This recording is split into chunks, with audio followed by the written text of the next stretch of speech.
साथियों नमस्कार, आप देख रहे हैं सुशील कुमार उपाध्याय यूट्यूब चैनल। साथियों आज की विशेष रिपोर्ट सीएए पर रोक से सुप्रीम कोर्ट का इनकार, क्या जानकारी आ रही है नए कानून सीएए को लेकर, पूरी रिपोर्ट साथियों हम आप तक पहुंचाएंगे। जैसा लाइव स्क्रीन पर देख रहे हैं, केंद्र से 3 हफ्ते में मांगा जवाब, 19 अप्रैल को होगी अगली सुनवाई। क्या जानकारी आ रही है सुप्रीम कोर्ट की तरफ से, पूरी रिपोर्ट हम आप तक पहुँचाएँगे। तो साथियों नागरिक संशोधन अधिनियम 2019 के खिलाफ सुप्रीम कोर्ट में दायर की गई 200 से ज़्यादा याचिकाओं पर मंगलवार को सुनवाई हुई। सुनवाई के दौरान सीजीआई ने आदेश दिया कि जवाब दाखिल करने के लिए सरकार ने 4 हफ्ते का समय मांगा है, लेकिन कोर्ट उन्हें 3 हफ्ते का मोहलत देती है।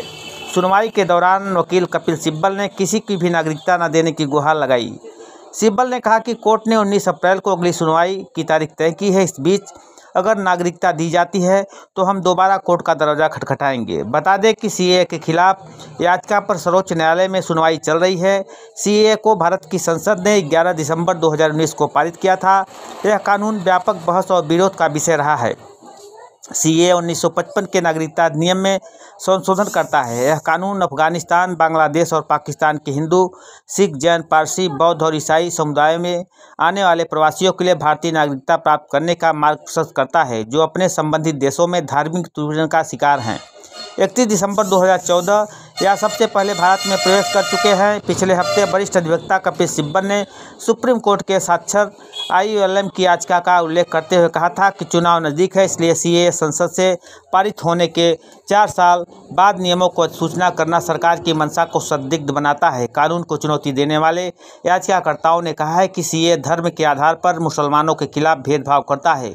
उन्होंने यह तर्क दिया था कि यह संविधान के अनुच्छेद 14 के तहत समानता के अधिकार का उल्लंघन करता है। याचिकाकर्ताओं में केरल का इंडियन यूनियन मुस्लिम लीग, तृणमूल कांग्रेस के नेता महुआ मोइत्रा, कांग्रेस नेता पूर्व केंद्रीय मंत्री जयराम रमेश, ऑल इंडिया मजलिस मुसलिमीन प्रमुख असदुद्दीन ओवैसी, कांग्रेस नेता देवव्रत सैकिया, NGO रिहाई मंच और citizen against hate Assam advocate association और कुछ कानून के छात्र शामिल है। तो कुल मिला के जिस तरह से सीएए रोक से सुप्रीम कोर्ट का इनकार, केंद्र ने 3 हफ्तों में सरकार से मांगा है जवाब, इन तमाम बातों को लेकर जो जानकारी आ रही है, सुप्रीम कोर्ट ने 400 ज़्यादा याचिका पढ़े हैं, लेकिन सुप्रीम कोर्ट ने इस पर रोक लगाने से इनकार किया है। केंद्र सरकार से 3 सप्ताह का समय दिया है, इस पर केंद्र सरकार अपनी स्थिति स्पष्ट करे और केंद्र ने 3 हफ्तों में जवाब के बाद 19 अप्रैल को अगली तारीख तय की है। आगे साथियों सीएए कानून पर जैसी भी कोई जानकारी आएगी हम आप तक पहुंचाएंगे। आपको मालूम हो कि इस कानून को लेकर लगातार हो तौबा मचा है।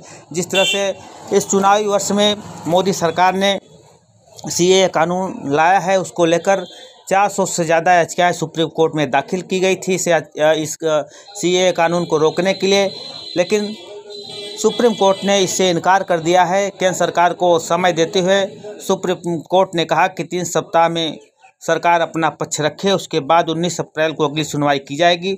अब देखने का विषय है आगे होता क्या है। आगे जैसे भी अपडेट आएगी सुशील कुमार उपाध्याय यूट्यूब चैनल आप तक पहुंचाएगा। जैसा लाइव स्क्रीन पर आप देख रहे हैं, आज की बड़ी खबर आ रही है नई दिल्ली से, जहां पर सुप्रीम कोर्ट ने नागरिकता संशोधन अधिनियम 2019 के खिलाफ दायर की गई सभी याचिकाओं को रोक से इनकार कर दिया है। अगली तारीख 19 अप्रैल को तय की है। आगे साथियों जैसी भी अपडेट आएगी सुशील कुमार उपाध्याय यूट्यूब चैनल आप तक पहुंचाएगा। तो साथियों इसी तरह का अपडेट पाएँ हमारे चैनल के साथ जुड़ें।